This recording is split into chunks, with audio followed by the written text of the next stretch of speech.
15 mark का question आने के चांसेस है। एकल सोलिन की थियरी है। बट देख, दोनों का नाम, दोनों का फोटो वगैरह दिया हैगा। एलिन एकर्स हैगा और बेनोलिन हैगा, बराबर है। The primary work behind the एकल सोलिन model was a 1999 sweets paper written by Alan Akers at the Stockholm School of the Economics. His student Berlin Olin added to it in 1933. क्या बोला हुआ हैगा? ये जो एकल सोलिन का जो मॉडल है 1919 के अंदर क्या था, तो भाई स्वीडिश पेपर जो है वो लोग ने क्या करा, बनाया। बरे एकल जो हैगा ना, वो कौन हैगा कि भाई स्टॉकहोम स्कूल ऑफ इकोनॉमिक्स जो है वहाँ से क्या किया हुआ है कि भाई उसने पेपर वगैरह लिखा, मतलब अपनी पीएचडी वगैरह वहाँ से वो उसने कंप्लीट वगैरह की है। और उसका स्टूडेंट कौन था? बेर्टिन ओलिन जो है ना, उसका स्टूडेंट था। भाई एकर्स जो है वो प्रोफेसर है, ओलिन जो है वो कौन है, उसका स्टूडेंट है। दोनों ने मिलके क्या करा, थियरी बनाई है। इसमें देख, जो एकर्स है वो 1999 के अंदर उसने बनाई है ने, ओलिन ने क्या करा उसके बाद थियरी को आगे लेके गया, बराबर ने, 1933 के अंदर। इसके लिए थियरी क्या बोलते हैं, एकर्स ओलिन की थियरी बोलता है।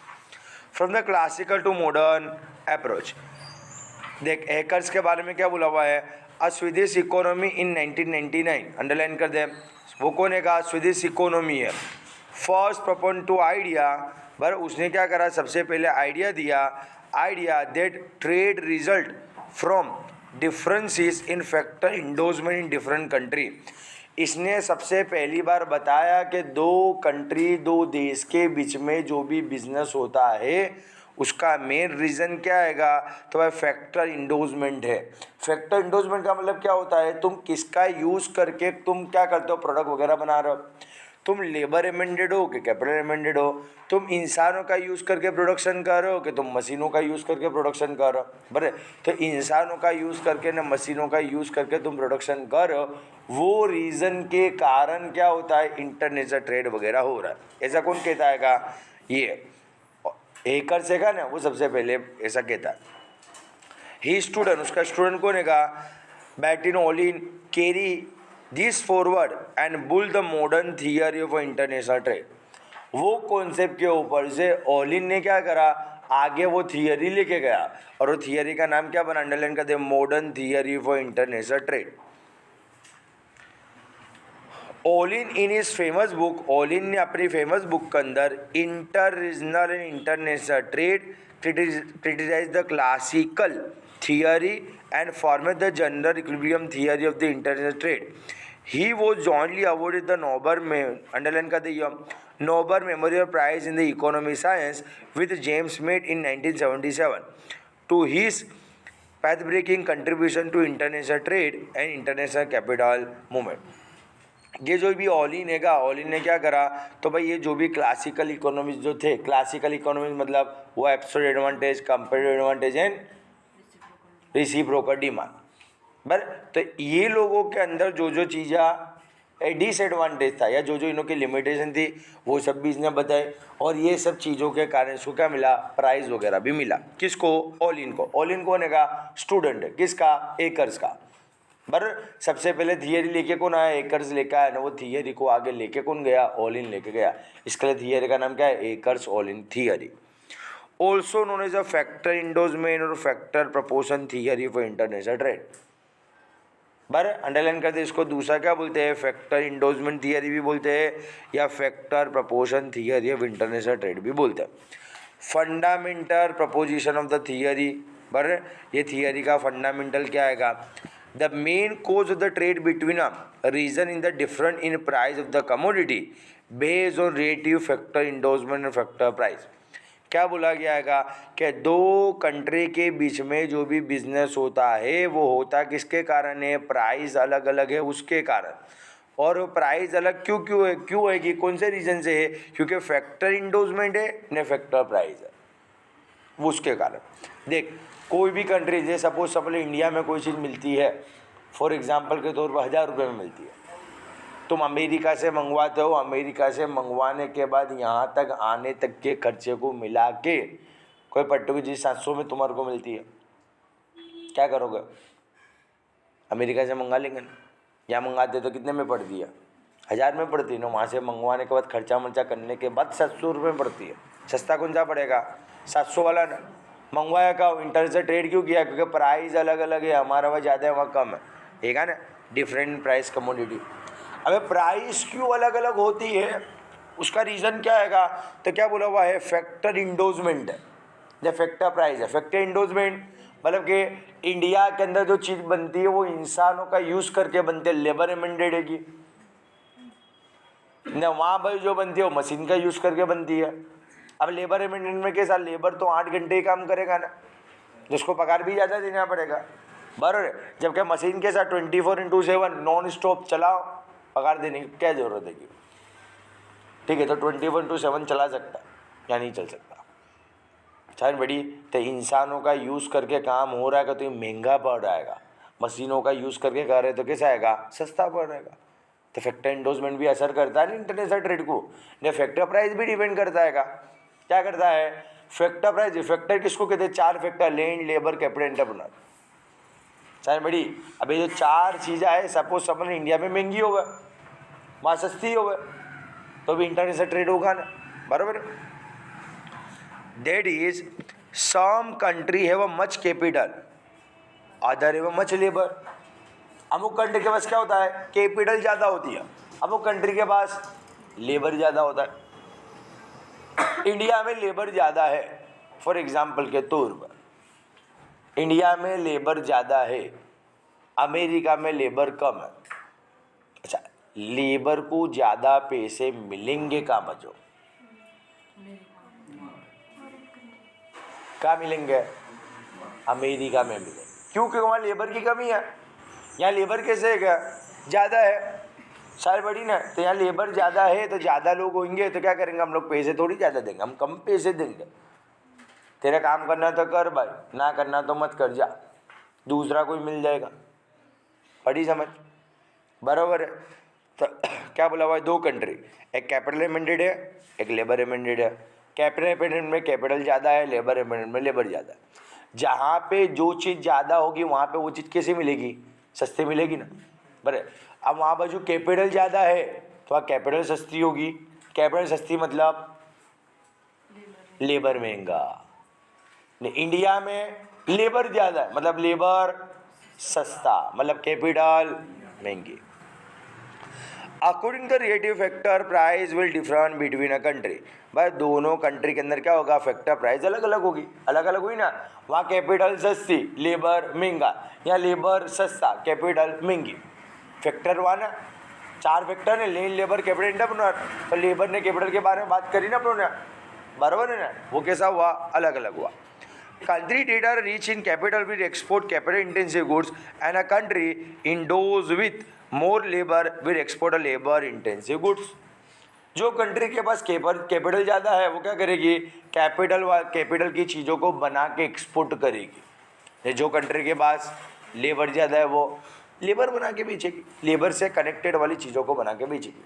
क्यों? क्योंकि वहाँ पे वो चीज़ उसको सस्ती मिल रही है। बराबर, मैं मशीन का यूज़ करके बेचूंगा तो मेरे को मशीन महंगा पड़ रहेगा, तो लेबर का यूज़ करके बेचूंगा तो मेरे को सस्ता पड़ेगा ना, सही है ना। This is why some commodity can be bought cheaper from the another country. ये रीज़न के कारण भले एक चीज़ है पर तुम दूसरे देश से खरीदोगे तो तेरे को सस्ती पड़ेगी। चाहे भाई उसका रीज़न क्या आएगा? क्या वो कैपिटल एमेंडेड है कि लेबर एमेंडेड है, उसके ऊपर डिपेंड करता है ना। वो कंट्री के अंदर कैपिटल सस्ती है क्या भाई? हमारी कंट्री के अंदर कैपिटल महंगी है क्या? वहाँ पर जो लेबर सस्ता है, हमारा वहाँ लेबर महंगा है, वो सब चीज़ों के ऊपर डिपेंड करता है। HO model is based on the certain postulates. बराबर, अमुक अजम्पशन के ऊपर रहेगा एचओ का model. There are only 2 factor production, 2 factor production है, लेबर एंड कैपिटल। हम लोग ऊपर भी वही देखा ना, labour amended and capital amendment रहेगा। There are only 2 countries and they differ in a factor amendment in a one amendment but L scale and the other L amendment but K scale। भाई 2 अलग अलग country है। एक country में क्या आएगा? Labour सस्ता है मतलब कैपिटल की अछत है, या दूसरी में कैपिटल ज़्यादा है मतलब लेबर की अछत है। जहाँ पे जो चीज़ ज़्यादा क्या होगा वो चीज़ वहाँ पे सस्ती होगी। सस्ती होगी तो वो चीज़ का यूज़ करके हम प्रोडक्शन करेंगे। There are only two commodity, both good involve use of the both the factor. बराबर, वहाँ पे जो क्या आएगा, दो कमोडिटी है ने, जो गुड्स है ना वो दोनों फैक्टर्स है तो का यूज़ करके तो बना सकता हूँ। Production functions as a relative factor, intensity are same for the each goods in the two country, different for a different commodity but same for the each commodity in the both the country। दोनों country के अंदर जो भी है function है production function वो कैसे है सेम है, सेम प्रोडक्ट के लिए अलग अलग प्रोडक्ट के लिए कैसे है अलग अलग है। परफेक्ट कंपटीशन होता है, फुल एम्प्लॉयमेंट होता है, फैक्टर इंटेंसिव बराबर आर नॉर रिवर्सेबल, तो भाई जो भी फैक्टर को तुम फॉलो करो उसको तुम चेंज वगैरह नहीं कर सकते। Perfect mobility factor within a region but internationally there are immovable. सब के अंदर अजम्पशन सेम है, मोस्टली 2-3 अजम्पशन खाली आगे पीछे कर लेगा, बराबर है। नो ट्रांसपोर्टेशन कॉस्ट है, कॉन्स्टेंट रिटर्न टू स्केल है, free and unrestrict trade between the two country. Unrestricted trade है, बराबर, दो कंट्री के बीच में, मतलब कि तुम क्या कर सकते हो इजीली ट्रेड वगैरह कर सकते हो, कोई भी जात का रोकने में नहीं आएगा। देख क्या दिया है, what is mean by the factor amended. Factor amended कहते हो किसको है, ने the theory offer to definition, बराबर। क्या बोला हुआ है, देख factor amended can be defined in the term of the price criteria. Price criteria के हिसाब से हम लोग क्या करेंगे उसको देखेंगे। अकॉर्डिंग टू प्राइस क्राइटेरिया, भाई ये प्राइस क्राइटेरिया तुम्हारे को आता है, अभी अपने डिस्कस करी ना, सो प्राइस के बारे में डिस्कस कर चुके हैं, बराबर। देख प्राइस क्राइटेरिया में क्या आएगा, according to the price criteria country in which capital is relatively cheap and labour is relatively more expensive is regard is a capital amended country. जो कंट्री में क्या है कैपिटल सस्ता है लेबर महंगा है उसको कैपिटल एमेंडेड बोलूँगा। कैपिटल एमेंडेड मतलब वहाँ पे कैपिटल ज़्यादा होगी। उसका अपोजिट जहाँ पे क्या है लेबर चीप है कैपिटल कॉस्टली है तो कंट्री को क्या बोलेंगे, लेबर एमेंडेड बोलेंगे। क्यों, क्योंकि जहाँ पे जो चीज़ ज़्यादा होगी ना उसका रेट कैसा होगा, कम होगा, चीप होगा, सस्ता मिलेगा। सही है, बराबर है, दोनों दो में वही दिया है। देख the criteria take into account both supply and demand. Demand and supply दोनों को फॉलो कर रहेगा, अंडरलाइन कर दिया। All in believe that supply of the factor play a predominant role in determining the relative factor price in the country.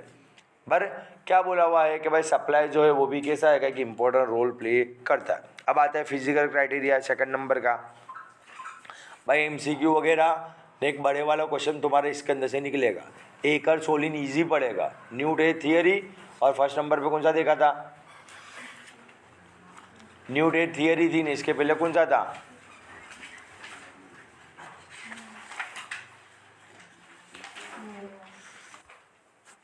Physical criteria क्या कहता है, according to physical criteria a country is relatively capital amended if and only if it is endorsed with a higher proportion of the capital to labor than other country।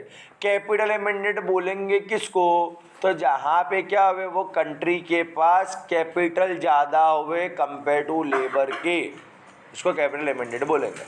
तो labour amended किसको बोलूँगा, जहाँ पे labour ज़्यादा हुआ compare to capital के, उसको labour amended बोलूँगा। पहला अपन को बताया किसके हिसाब से, प्राइस के हिसाब से। प्राइस के हिसाब से क्या है रखने का, चीपेस्ट कौन सा है, कॉस्टली कौन सा है। जो कैपिटल एमिटेड होगा वहाँ कैपिटल सस्ता लेबर महंगा, जहाँ पे लेबर एमिटेड है वहाँ पे जो लेबर सस्ता कैपिटल महंगा। ये तरह कौन सा हो गया, प्राइस क्राइटेरिया तर खत्म। फिजिकल क्राइटेरिया में क्या बोला कि जहाँ पे कैपिटल एमिटेड है वहाँ पे कैपिटल ज़्यादा होगा कंपेयर टू लेबर के, जो लेबर एमिटेड है वहाँ जो क्या होगा, लेबर ज़्यादा होगा कंपेयर टू कैपिटल का। चाहे बड़ी ना, ये दोनों टॉपिक के ऊपर हम लोग पहले डिस्कस कर चुके हैं, एग्जाम्पल दिया ना अपनों ने, बराबर। वो दोनों चीज़ें यहाँ पर जो लिखनी है। The HO prediction does not necessary hold true in both criteria, बराबर। कि HO का जो थियरी है उसकी जितने भी प्रिडिक्शन है, जितने भी एजम्पशन वगैरह है, कि भाई ऐसा नहीं कि दोनों चीज़ में वो ट्रू जो बैठेंगे। While it is valid in case of the price criteria, it is not always true in case of the physical criteria। Most time भी ठीक कर ला। HO का जो थियरम है दोनों क्राइटेरिया के अंदर ट्रू नहीं बैठता है, प्राइस क्राइटेरिया के अंदर HO का थियरम परफेक्ट वाला बता रहेगा, और ये जो भी है फिजिकल क्राइटेरिया के अंदर बरोबर इससे उसकी थियरी बताने रहेगा। The validity for HO theorem can be examined in case of both the criteria. अब हम लोग क्या करेंगे, दोनों क्राइटेरिया जो है उसके बारे में हम लोग देखेंगे। अब ये सब क्या है, सब डायग्राम आएंगे, डायग्राम बोर्ड के ऊपर बता दूँगा भाई, इसकी वीडियो नहीं बनेगी तुम्हारी।